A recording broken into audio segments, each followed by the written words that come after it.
Glória a Deus. Eu queria convidar os irmãos a abrirem suas Bíblias no capítulo 11 de Coríntios. 2 Coríntios, capítulo 11. Paulo começa um assunto no capítulo 10 e vai até o capítulo 12. Ele dedica 3 capítulos aí. E nós vamos meditar, fazer uma leitura, uma pregação expositiva. Quer dizer, nós vamos ler o versículos e vamos comentar o que Paulo está falando. Mas nós vamos pular o capítulo 10 e nós vamos entrar direto no capítulo 11 e um pouco do capítulo 12. Então, deixa eu só contextualizar os irmãos aqui o que está acontecendo aqui. Né? Para quando nós lemos o texto, ficar mais claro para os irmãos sobre o que Paulo está falando. Em primeiro lugar, e eu creio que vai ser muito importante vocês entenderem, perceberem e aprenderem tudo que nós vamos falar aqui. E essa introdução ela é importante para você entender o contexto. Primeiro o seguinte, nós cremos, nós da Igreja Sal da Terra somos uma igreja de teologia reformada. O que é isso? O que é teologia reformada? É aquilo que a reforma, os reformadores, com Martinho Lutero, com Zwinglio, com Calvino, toda essa galera, é aquilo que eles trouxeram da palavra de Deus para nós. Porque a palavra de Deus havia sido muito deturpada no decorrer dos anos. Então, na verdade, a teologia reformada é uma origem ao pensamento cristão do primeiro século. É uma origem, uma volta àquilo que é chamada a doutrina dos apóstolos. Então, aquilo que é doutrina dos apóstolos, a Bíblia chama de fundamento. Então, é o fundamento, a doutrina dos apóstolos. É aquilo que os apóstolos ensinaram. Então, a doutrina reformada, ela exalta isso, aquilo que foi o que os apóstolos ensinaram e tenta ser fiel a tudo aquilo que foi ensinado pelos apóstolos. Então, esse foi o lema da reforma, né? Sola fide, quer dizer, a salvação somente pela fé, sola gratia, né? A salvação é somente pela graça e unicamente o único meio de alcançar a graça é a fé, adorar somente a Deus, sola escritura, ou seja, a Bíblia é o único livro de regra e fé e prática, e tudo que Deus queria que nós soubéssemos está aqui. Tudo que Deus queria que nós soubéssemos está na palavra de Deus, e que essa palavra, todos os seus ensinamentos são eternos. Jesus deixou isso claro, né? Passarão os céus e a terra, mas a minha palavra permanece para sempre. Não vai cair nenhum jota da minha palavra. Então, Jesus disse isso. Então, não adianta as pessoas, a teologia moderna, né? Nós somos reformados, e tem a teologia moderna. A teologia moderna é aqueles que querem ler a Bíblia a partir da cultura. Então, você pode dar outras, aqui que eles falam de releitura da Bíblia, né, fazer uma releitura da Bíblia, repensar a Bíblia, reinterpretar a Bíblia, ou seja, aquilo que a Bíblia fala que é pecado, nós podemos dizer que não, necessariamente não é, né, e mudar a Bíblia e inventar pensamentos que é fora da palavra de Deus. Nós não somos adeptos dessa teologia, nós somos muito fiéis ao que os apóstolos ensinaram. Bem, falando isso, outra questão é, quem são os apóstolos? Quem são os apóstolos? Para nós, só existe 12 apóstolos. Só. É um número fechado. Só existe 12 apóstolos. E esses apóstolos, para fazer parte dos 12, você tem que ter algumas marcas que a Bíblia deixou clara. Então, vamos ver aqui antes de nós lermos em 1 Coríntios, quero ler com os irmãos lá em Atos, capítulo número 1.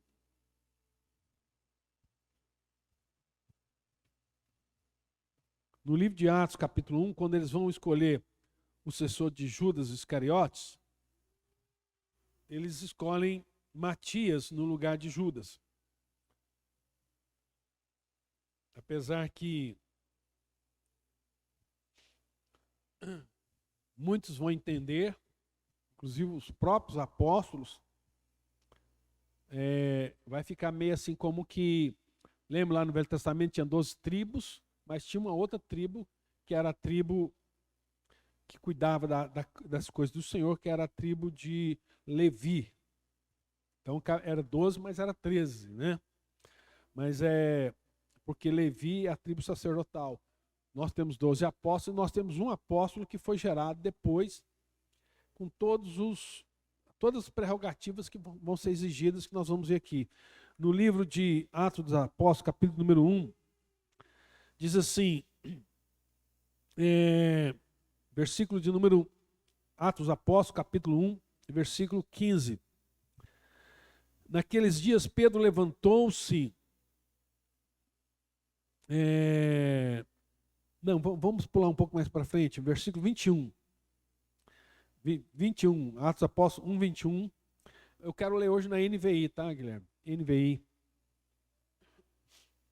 Ele diz assim: portanto, é necessário que escolhamos um dos homens que estiveram conosco durante todo o tempo que o Senhor Jesus viveu entre nós, desde o batismo de João até o dia em que Jesus foi elevado dentre nós nas alturas. Então, quando eles foram escolher os apóstolos, eles falaram, a pessoa para ocupar o lugar apostólico, ela tem que ter vivido conosco, ela tem que ter visto Jesus. Do dia que Jesus saiu das águas ali, do João Batista, e chamou os discípulos, até o dia em que Jesus foi assunto ao céu. A pessoa para ser apóstolo tem que ter vivido nesse período. Tem que ter participado. Né? Porque Jesus tinha 12 apóstolos e ele tinha os 70 discípulos. Então, dentre esses 70, vai escolher um para ficar no lugar de Judas. Aí fala, como é que nós vamos, qual o critério? Primeiro, esse cara tem que estar com Jesus desde o batismo até a ascensão. E ele diz mais, né? É preciso que um deles seja conosco testemunha de sua ressurreição. Ou seja, o cara para ser apóstolo tem que ter visto Cristo ressurreto. Ele tem que ter visto Jesus, tem que ter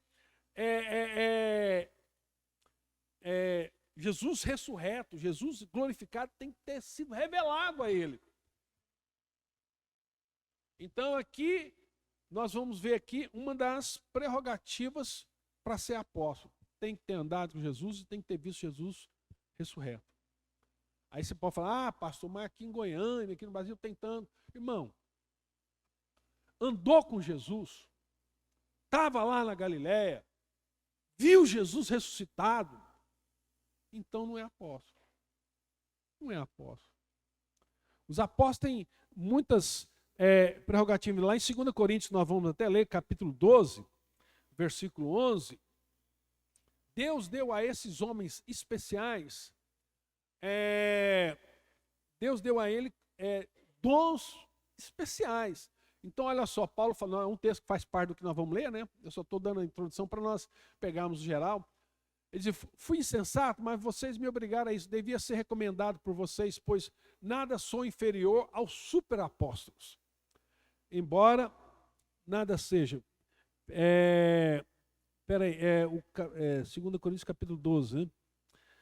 Vê o versículo 13. Versículo 12, né? Não, estava no 11, foi para o 12. Olha lá. As marcas de um apóstolo, sinais, maravilhas e milagres foram demonstrados entre vocês com grande perseverança.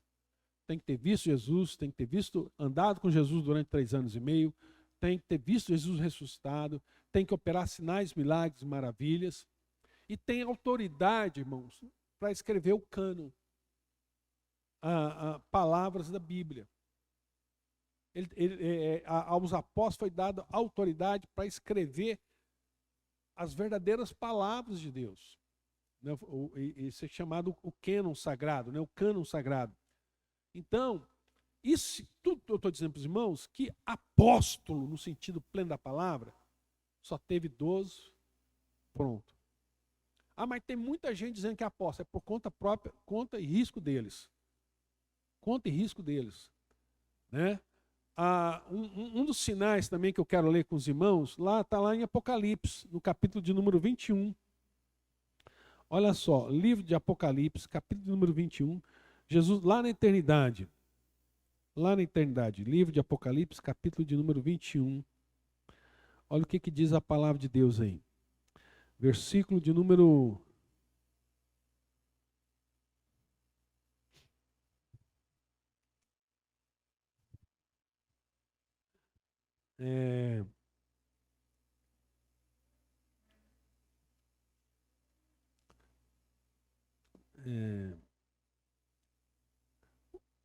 versículo de número 18. Não, mas antes de eu ler o 18, deixa eu ler aqui no versículo de número 13, que fala assim, versículo 12, Apocalipse 21, 12, diz assim, está falando da Nova Jerusalém, da cidade, da morada celestial dos salvos. Tinha um grande e alto muro com 12 portas, e 12 anjos junto às portas. Nas portas estava escrito o nome das 12 tribos de Israel. Havia 3 portas ao oriente, 3 ao norte, 3 ao sul, 3 ao ocidente. O muro da cidade tinha 12 fundamentos. Tinha 12 portas e tinha 12 colunas que sustentavam o muro da cidade, né? E neles estavam o nome dos 12 apóstolos do Cordeiro. Então presta atenção. 12 é um número que Deus dá na Bíblia, quando você vai ler a Bíblia, principalmente o livro de Apocalipse. 12 é um número dos salvos, da igreja. Todas as vezes que a Bíblia fala de 12 e múltiplos de 12, então a Bíblia fala de 12 apóstolos, 12 patriarcas, 24 anciões, 144 mil salvos. Quer dizer, a igreja em toda a sua plenitude, não é um número fechado, irmão. É um número simbólico. É 144, é 12 vezes 12. Ou seja, unindo os cristãos do Velho e do Novo Testamento. Então a Bíblia fala que, resumindo, que lá na eternidade os muros da cidade terão 12 colunas e cada coluna tem o nome de um dos apóstolos. Então, irmãos, acabou, não existe apóstolo no sentido bíblico. Agora, nós entendemos também que existe o dom, a vocação que Deus dá apostólica, que é outra coisa. Mas apóstolo, no sentido bíblico, só existe 12. Eu jamais me atreveria, ainda que existem pessoas que em algumas reuniões me querem colocar o nome da gente como apóstolo, né? Mas nós não somos, nós somos pastores. No sentido apostólico da palavra, como dom, como vocação, por exemplo, nós temos aqui o pastor Edinaldo. O pastor Edinaldo, ele vai para a Índia, ministra aos pastores, capacita os pastores, vai para Moçambique, vai para o Oiapoque, né? Chegou de lá agora semana passada, vai para as tribos terenas, treina os líderes. Isso é uma função apostólica. O pastor Edinaldo, ele não é um apóstolo, mas ele exerce uma função apostólica de um dom, uma vocação que Deus deu para ele. Os irmãos estão entendendo? Então, apóstolo, no sentido pleno da palavra, só houve 12. Entendendo isto, eu creio que agora vai fazer sentido o que Paulo vai explicar aqui para nós agora. É muito importante nós darmos essa introdução para os irmãos. Para os irmãos verem o contexto do que está sendo dito aqui. Outra coisa que só para completar, é que nos tempos antigos, quando você era um filósofo, um pensador, você era um mestre, você dava uma aula, né? Até hoje, né? você pagava por aquele, é um costume grego. Você paga pela sabedoria que você adquiriu. Isso é um costume grego. E não há nada errado nisso. Então vem um filósofo fora, um pensador, vem aqui dar uma aula, explica, e você adquire conhecimento. Uma forma de você honrar aquilo lá, de acordo com o conhecimento e a notoriedade daquele pensador, você dava um pagamento por aquilo, você pagava por aquilo. Isso é uma tradição. Até hoje isso é usado. Mas Paulo não fazia isso. Paulo, quando pregava o evangelho, para que ninguém pensasse que o evangelho tinha que pagar, que você tinha que fazer algo para Deus, Paulo não recebia dinheiro daquela igreja que ele estava pregando, que estava formando. Somente depois que aquela igreja se estruturasse, a igreja estivesse estabilizada, tivesse pastores, a igreja tivesse maturidade, que já entende que a salvação é unicamente pela graça, por meio da fé, que é um dom de Deus, que as pessoas não iam misturar mais, que Paulo recebia a oferta dessas igrejas, para que ninguém pensasse que a salvação você tivesse que pagar algo, né? Outra coisa importante dos irmãos saberem também, você vai ver isso lá em Atos 6, que havia uma divisão entre os judeus. O judeu que morava, quando nós falamos judeu, nós estamos falando do religioso. Judeu é quem é da tribo de Judá. E acabou se tornando uma expressão religiosa. Então, o judeu é quem segue o judaísmo. Israelense é quem é um cidadão de Israel. Israelita, quando você fala israelense é um cidadão de Israel, israelita, você fala de uma maneira mais genérica, é um descendente de Jacó, é um filho de Israel. Né? E quando você fala filho de Abraão, né? O Abraão é pai de Jacó, e existe uma outra expressão ainda também que é Éber, que foi avô de Abraão aí, e que Abraão era descendente de Éber, da onde vem a palavra hebreus e a língua hebraica. Então, o judeu, ele tinha uma mania assim o judeu, né, naquela época, não sei, nos dias, eu acho que até hoje todo mundo é assim, né? Ele gostava muito de títulos. Tipo assim, eu sou superior a você. Eu sou melhor do que você porque eu tenho tal posição. O judeu gostava muito disso. Você vê naquela parábola que Jesus conta lá do fariseu e do publicano, que o fariseu chega diante de Deus e fala assim, Deus, graças te dou, porque eu não sou como os demais homens, pecadores, eu jejuo 2 vezes por semana, eu dou meus dízimos, papapá. Então o judeu sempre, e não somente ele, né, mas nós estamos falando deles aqui, sempre prestigiou muito posições. Então, quando você vai ver lá em Atos 6, há uma divisão lá entre o judaísmo, entre os helenistas e os judeus. O que é helenista? Porque quando Nabucodonosor levou o povo de Israel para a Babilônia, lá na Babilônia, esse povo de Israel aprendeu a fazer comércio. Lá nasceram os primeiros banqueiros judeus, lá eles ficaram ricos, lá eles desfrutaram de prosperidade. Quando Neemias reedifica o muro de Jerusalém e o pessoal volta, o rei Ciro dá aos judeus a liberdade para voltar, muitos judeus voltam, só que muitos judeus não querem voltar. Porque eles estão muito ricos, estão prosperando, estão fazendo negócios, os caras estão construindo impérios. Então já no período pós-babilônico, os judeus começam a crescer demais. E o que eles faziam, como eles tinham que ir ao templo todos os anos, muitos não tinham condições de ir para Jerusalém todos os anos, eles se apegaram à Bíblia, né, à Torá, ao Velho Testamento. Então eles se reuniam nas sinagogas e para ele a coisa mais importante era a palavra, a Torá. Para o judeu que morava em Israel, a coisa mais importante é ir no templo. Então, eles faziam a divisão. Eu sou um judeu, mas eu sou um judeu que vou no templo. Sempre. Eu falo hebraico. Né? Você é um judeu helenista, você tem uma cabeça de grego, você não mora em Israel, você às vezes nem fala o idioma nosso, o aramaico, o hebraico. Então você é um cara que tem a cidadania, mas você não é. Eu sou mais puro que você.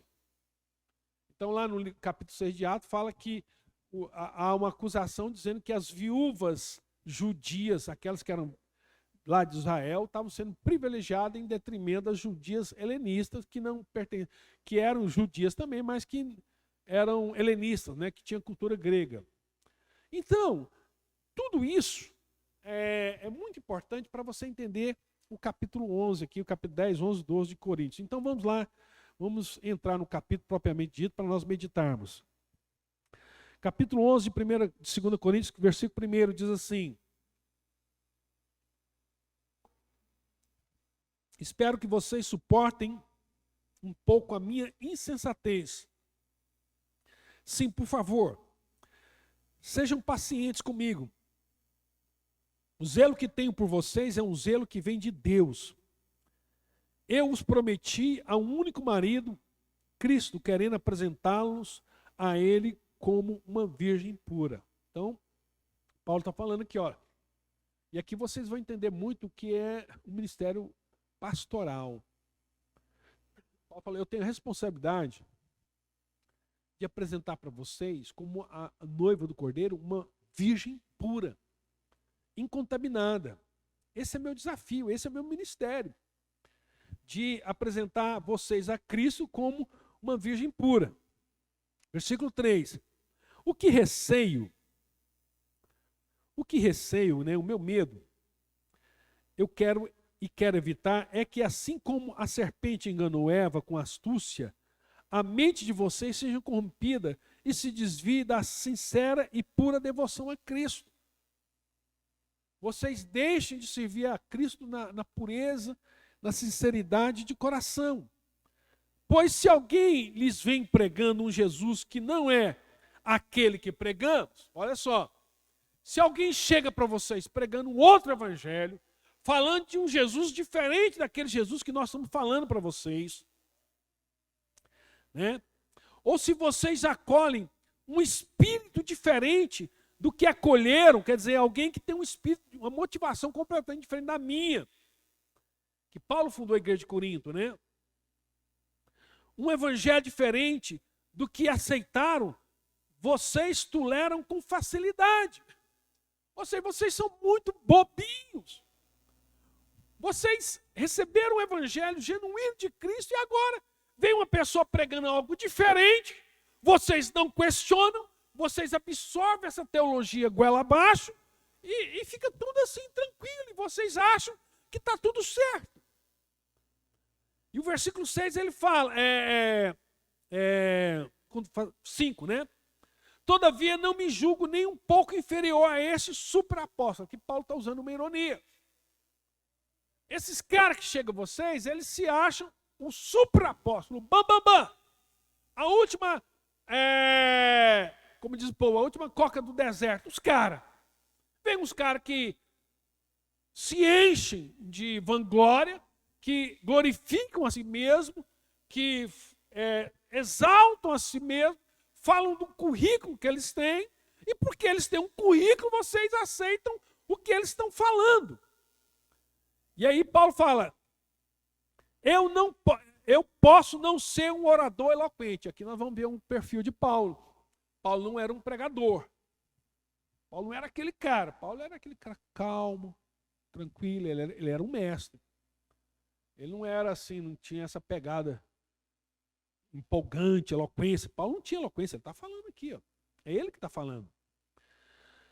Eu posso não ser um orador eloquente, contudo tenho conhecimento, mas eu conheço Deus. De fato, já manifestamos isso a vocês em todo tipo de situação. E aí ele continua. Será que cometi algum pecado ao humilhar-me a fim de elevá-los, pregando-lhes gratuitamente o evangelho de Deus? Quando eu fui com vocês, eu jamais pedi oferta, jamais recebi salário, jamais pedi dinheiro para mim. Isso é o que? Isso é pecado? Paulo está fazendo pergunta. Por quê, irmão? Porque esses supra-apóstolos pregavam, exigiam pagamento, Ele, mas Paulo não cobra. Porque Paulo, a mensagem dele é ridícula. Paulo é um coitado, um Zé Mané. Né? Com toda expressão, o José e o Manuel. Acho que falei errado aqui, né? Para não falar outros nomes, né? É um coitado, né? Uma pessoa burra aí. Né? Tem um monte de Zé Manuel aqui, eu estou lascado, né? Vamos lá. Ele diz assim, 8. Despojei outras igrejas, recebendo delas sustento, a fim de servi-los. Olha o que Paulo está dizendo aqui. Sabe por que eu pude pregar o evangelho para vocês? Porque tinha igrejas por trás de mim que me pagavam salário. As igrejas me pagavam salário, me enviaram como missionário. As igrejas, principalmente a igreja de Filipos, se você ver a carta de Filipenses, ele vai falar isso lá. As igrejas, eu fiquei aqui sustentado, igual aconteceu comigo aqui na plantação dessa igreja. Quando nós fomos plantar aqui, a igreja que eu era pastor antes, o Centro Mundial da Oração lá, o Semear Sal da Terra ali da Fabiana, eles pagaram todas as minhas despesas, o apartamento, tudo era pago por eles. Para que essa igreja nascesse. E sempre foi assim. Né? Até que essa igreja tivesse condições de se emancipar. E ela diz mais, 8, né? Despojei outras igrejas, recebendo delas sustento, a fim de servi-los. Quando estive entre vocês e passei por alguma necessidade, mas tem um momento que a coisa ficou feia. Ele passou necessidade, ele tá assumindo aqui que passou necessidade. Não fui peso para ninguém. Eu não fiquei pedindo dinheiro para vocês. Ninguém teve que tirar do seu orçamento mensal, semanal, para me sustentar. Eu não fui peso para nenhum de vocês. Pois os irmãos, quando vieram da Macedônia, e a Grécia, quando os romanos dominaram a Grécia, eles dividiram a Grécia em duas partes, em Macedônia e Acaia, né? Então ele está falando da igreja de Macedônia, particularmente da igreja de Filipos aqui. Ele diz, supriram aquilo que eu necessitava. Fiz tudo para não ser pesado para vocês e continuei agindo assim, a agir assim. Tão certo como a verdade de Cristo está em mim, ninguém na região da Acaia poderá privar-me desse orgulho. Ou seja, ninguém em toda a região da Grécia, da Macedônia, da Acaia, né, ninguém pode jogar na minha cara, porque eu preguei o evangelho para vocês e não pedi um centavo. Eu mesmo me sustentei com os meus trabalhos e as igrejas que eu implantei antes enviavam oferta para mim para que vocês fossem, para que essa igreja, a igreja de Corinto, nascesse. E ele diz assim, versículo 11, por quê? Porque não amo vocês? Né, ele está usando uma ironia aqui. Você está achando que eu devia cobrar de vocês? E eu fiz isso porque eu não amo vocês? Deus sabe que eu os amo. E continuarei fazendo o que faço, a fim de não dar oportunidade àqueles que desejam encontrar ocasião de serem considerados iguais a nós nas coisas de que se orgulham. Pessoas que chegam a vocês, se comparam comigo, se vangloriam e dizem serem superior a mim. É disso que Paulo está falando. Aí por isso que Paulo classifica esses caras como super apóstolos. Os caras já não são apóstolos. São super apóstolos. Os caras estão acima dos apóstolos. Né? E, infelizmente, mas isso aqui não aconteceu só naquela época. Né? Isso acontece em Goiânia, acontece no Brasil, acontece no mundo aí. Né? Olha o versículo 13. Pois tais homens são falsos. Esses caras que se dizem apóstolos são falsos. Apóstolos, obreiros enganosos, fingindo-se apóstolos de Cristo. Isso não é de admirar, pois o próprio Satanás se disfarçará em anjo de luz. Portanto, não é surpresa que os seus servos fingem que são servos da justiça. E o fim deles será o que as suas ações merecem. Então, presta atenção. Paulo fala, esses caras que chegam aqui falando isso, falar para vocês, são tudo bandidos, mercenários, não são apóstolos de Cristo, são mensageiros de Satanás. Os caras que pregam outro evangelho diferente da palavra de Deus, são mensageiros de Satanás. O cara que fala que a Bíblia tem que ser reescrita, tem que ser reinterpretada, é mensageiro de Satanás. Esses caras se acham super-apóstolos, o cara tem condição. Bom, aqui no Brasil tem demais, né? Pastores que falam, não, isso aqui tem que ser relido. O cara se julga maior do que os apóstolos. Tem um cidadão aí, um pastor, que ele fala, não, o apóstolo Paulo, quando escreveu isso aqui, ele estava, tipo assim, sob efeito de droga, tomou um chá doido aí, alguma coisa, que isso aqui não tem sentido. Os caras se julgam na autoridade de questionar a palavra de Deus. E aqui interessante, que nesse texto está falando que ele se transveste, né? Ou transforma. Porque essa essa confusão que tem no mundo hoje de trans, nasceu antes da fundação do mundo. A Bíblia fala que o capeta, qual foi a crise? O que levou um cara que era o bambambam lá no céu, o cara era o maioral, o cara era o cara a cair e se transformar em Satanás? É ele querer ser uma coisa que ele não era. Ele disse lá, eu subirei ao céu, acima das altas nuvens me assentarei e serei semelhante ao Altíssimo. Daí veio a expressão trans, né? Da onde fala que o diabo se traveste. Então, o diabo ele é um travesti, é um cara que se traveste de algo que ele não é. Esse é o sentido da palavra travesti. É o que o texto está dizendo aqui. Outras traduções vão colocar isso. O diabo transveste, o diabo se disfarça, o diabo se transforma, né? Então, essa é a questão do diabo. Ele falando que os seus servos, os filhos de Satanás, também se travestem, né? Se transformam. E o versículo 16, Paulo continua. Faço questão de repetir, ninguém me considera insensato, louco, né? Mas se vocês assim me consideram, recebam-me como receberiam um insensato, a fim de que eu me orgulhe um pouco. Ao ostentar este orgulho, não estou falando segundo o Senhor, mas como insensato. Então deixa eu falar um negócio para vocês aqui. Paulo está falando, vou falar um negócio para vocês. Eles deram o currículo dele, eu vou dar o meu. E não acha que eu estou fazendo isso porque eu queria. Para mostrar para vocês, para equiparar vocês, o que é um verdadeiro apóstolo. Eu vou dar para vocês as marcas, os sinais de um verdadeiro apóstolo, né? Visto que esses caras gostam de ostentar, né? E quando eu vou falar isso aqui agora, ele está falando, Paulo fala, eu vou falar aqui isso não o Espírito Santo falando em mim, mas é carne mesmo, eu que estou nervoso, eu estou com raiva, eu vou falar um negócio para vocês aqui agora. Paulo vai desabafar aqui. 18, visto que muitos estão se vangloriando de modo bem humano, eu também me orgulharei. Vocês, por serem tão sábios, o suportam de boa vontade. Presta atenção, os insensatos, vocês que são sábios, né? Os caras que entendem, conhecem a palavra, vocês suportam esses insensatos, esses loucos.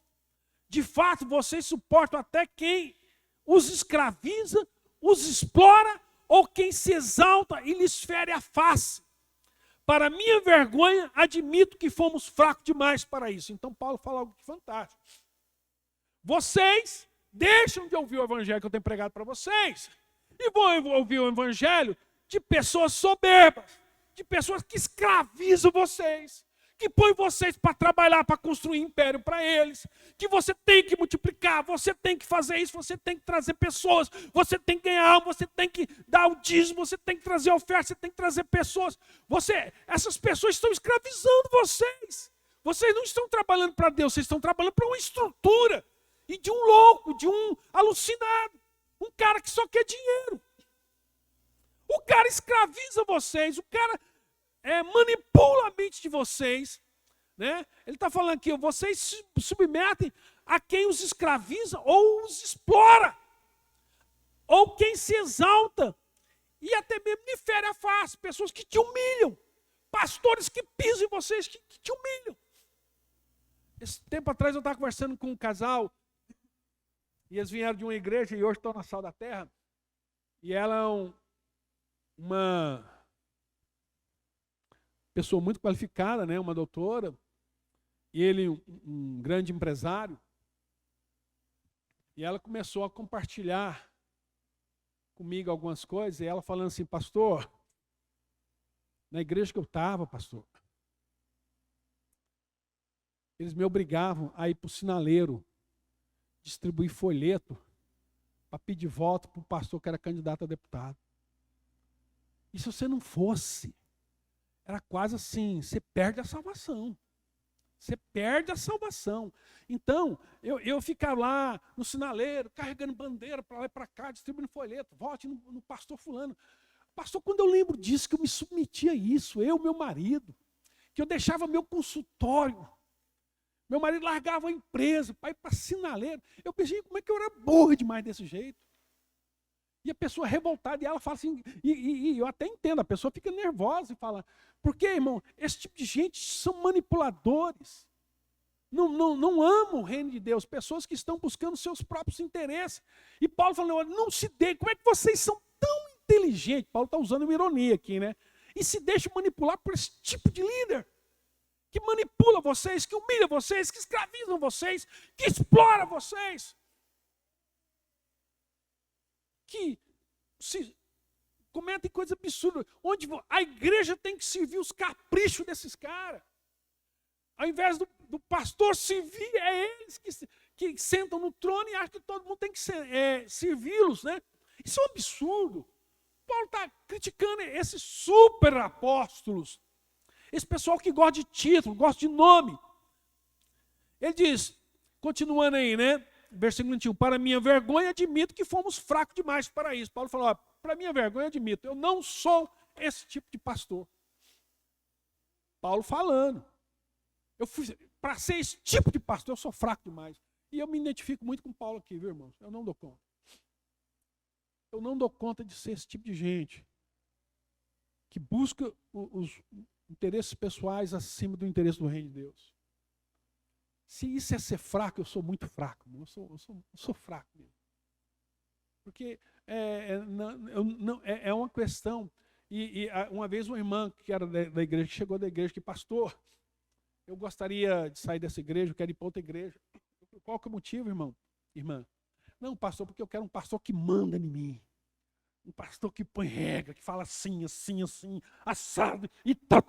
E o senhor não faz isso. Eu falei, irmão, então, Deus te abençoe, porque realmente não sou, não serei. E se, como Paulo está falando, se isso é uma fraqueza, eu sou fraco demais, irmão, porque eu não dou conta de ser manipulador, irmãos. Poderia ser.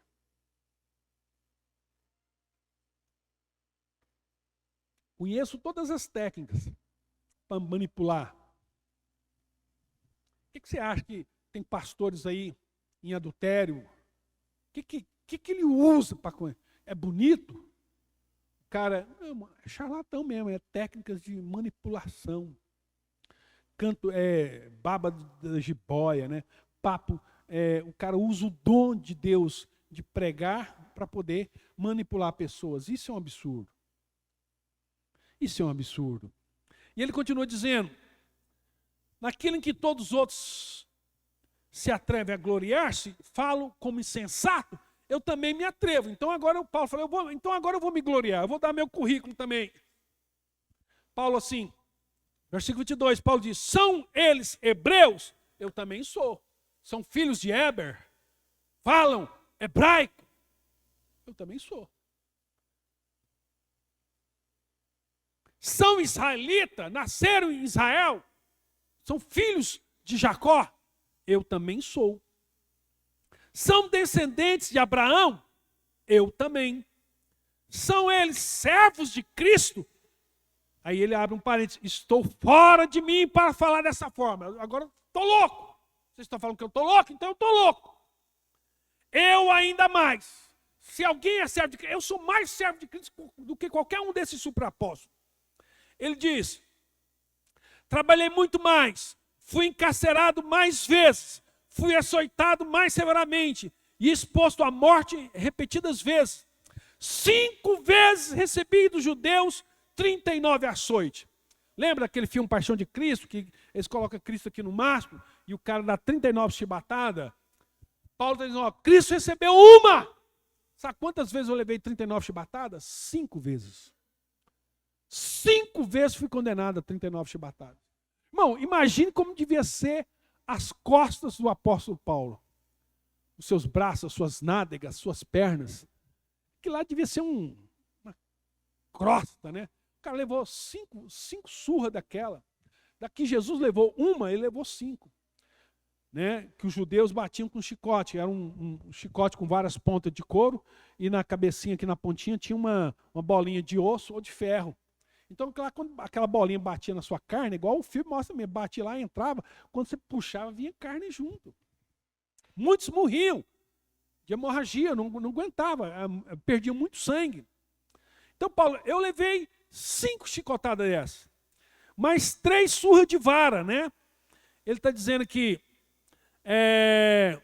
versículo 24, 5 vezes recebi dos judeus 39 açoites, 3 vezes fui golpeado com varas, que então o chicote foi pelos judeus, 3 vezes com vara, é pena romana. E ele diz,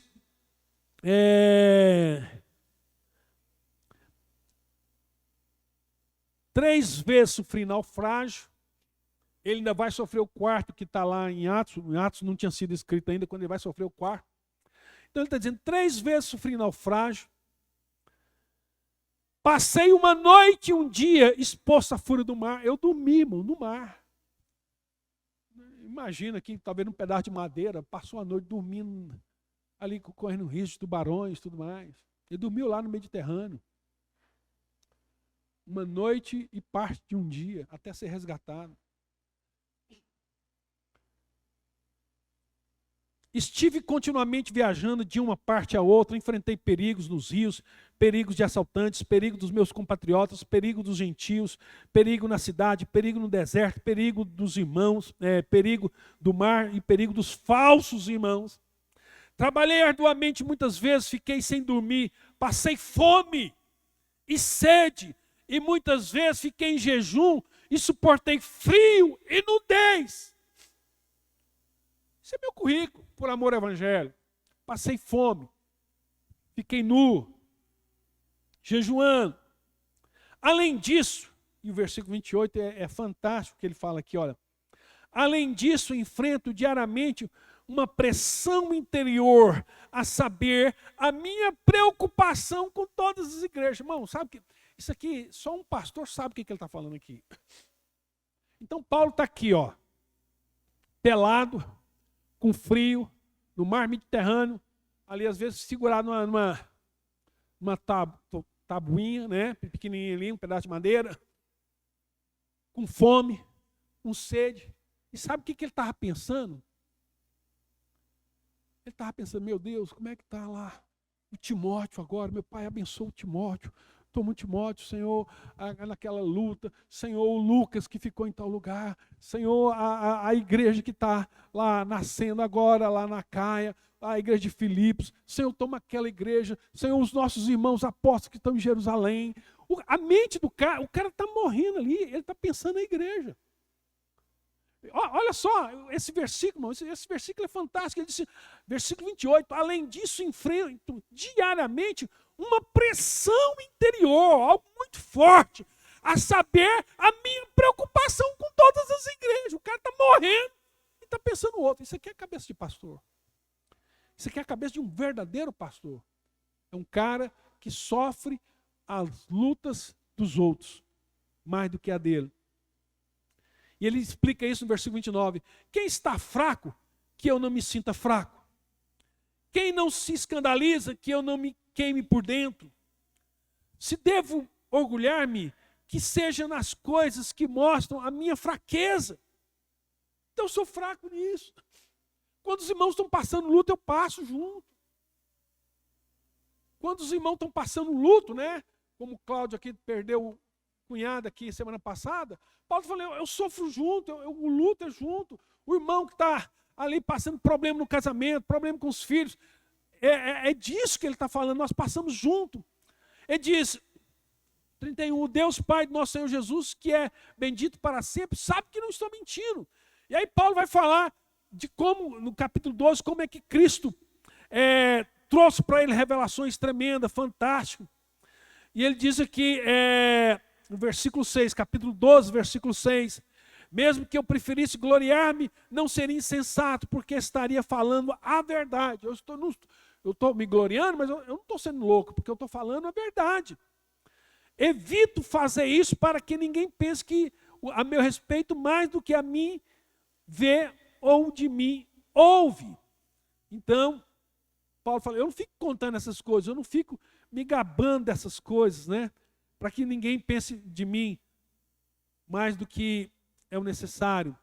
E no versículo 11 ele fala assim, versículo 11 do capítulo 12, fui insensato, mas vocês me obrigaram a isso. Quer dizer, vocês queriam ver um currículo?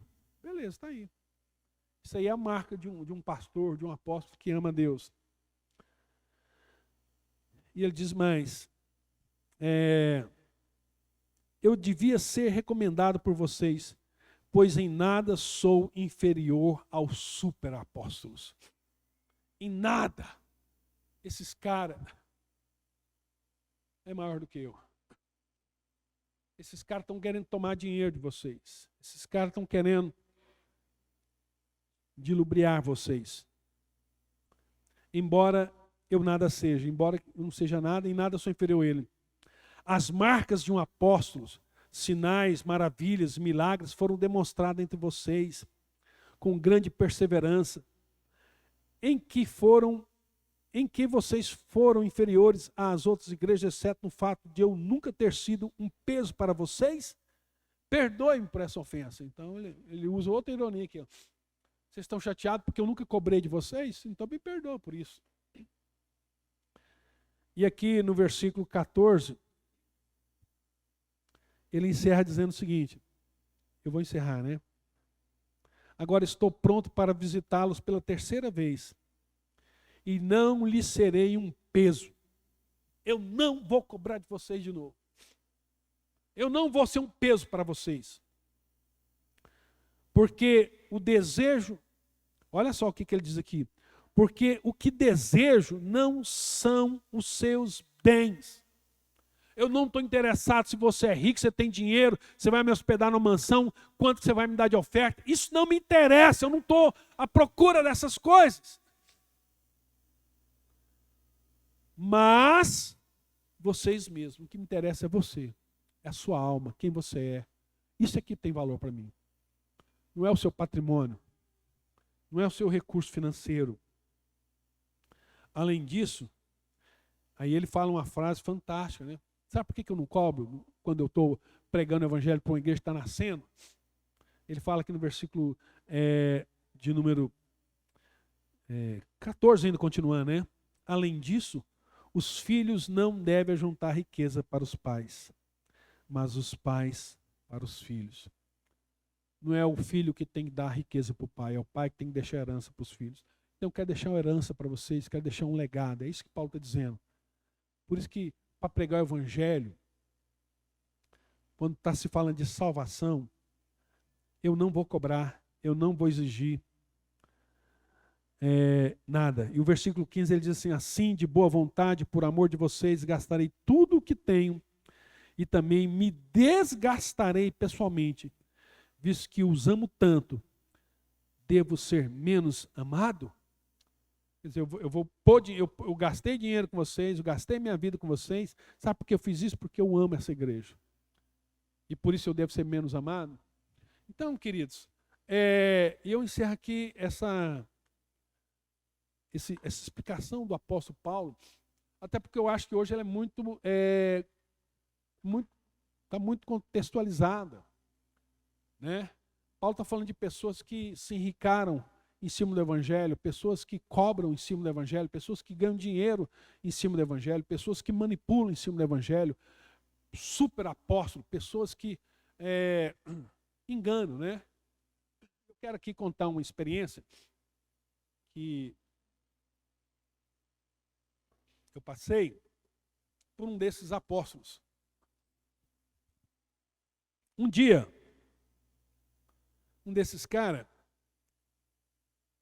pegou o meu filho Reuel e colocou dentro de uma Land Rover. Quando está vendo esse carro aqui, ó. Esse carro aqui é carro de pastor. Um pastor tem que andar num carro desse. Seu pai não conhece Jesus. Porque se seu pai conhecesse Jesus, seu pai estava num carro desse.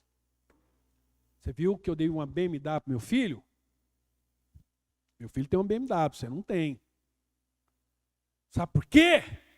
Porque esse é o evangelho. Meu filho era adolescente, aquilo gerou dúvida na cabeça dele, normal, um menino adolescente. O menino chega para conversar comigo, pai, fulano falou assim, assim, assim. Na época eu me lembro que eu tinha um Fiat Palio.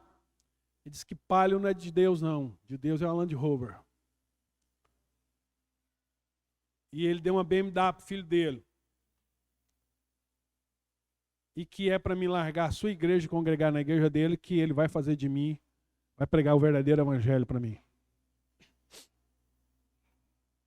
Bom, isso aconteceu comigo, isso aconteceu comigo. A única coisa que eu falei para meu filho naquele dia, sabe o que foi? Falei, filho, a casa que eu moro, o carro que eu tenho, as coisas que nós usufruímos, você sabe de onde sai o dinheiro que paga tudo isso. Você sabe de onde sai o recurso financeiro para pagar tudo isso. Ele não pode falar a mesma coisa. Ele não pode abrir o jogo para você de onde está saindo o dinheiro para pagar isso. Procure, né? Porque toda a minha renda vem daquilo que a igreja me repassa. E eu vivo de acordo com aquilo que a igreja me repassa. E a minha receita é clara e nítida e cristalina. Esse pastor não pode falar o mesmo. Da onde saem os recursos que ele adquire. Então, queridos, e estou falando aqui como Paulo, né, não para me gloriar, mas para dizer para os irmãos que nós, Jesus falou isso, né? Que nós devemos ser astuto como uma serpente e simples como uma pomba. O problema é que muito crente, ele é astuto igual uma pomba, né? E simples igual uma serpente. Faz tudo o contrário. Que Deus abençoe os irmãos, que Deus fale ricamente no seu coração, que você jamais se desvie, como Paulo falou no Evangelho puro e simples do nosso Senhor Jesus Cristo, e que você realmente possa crescer na fé.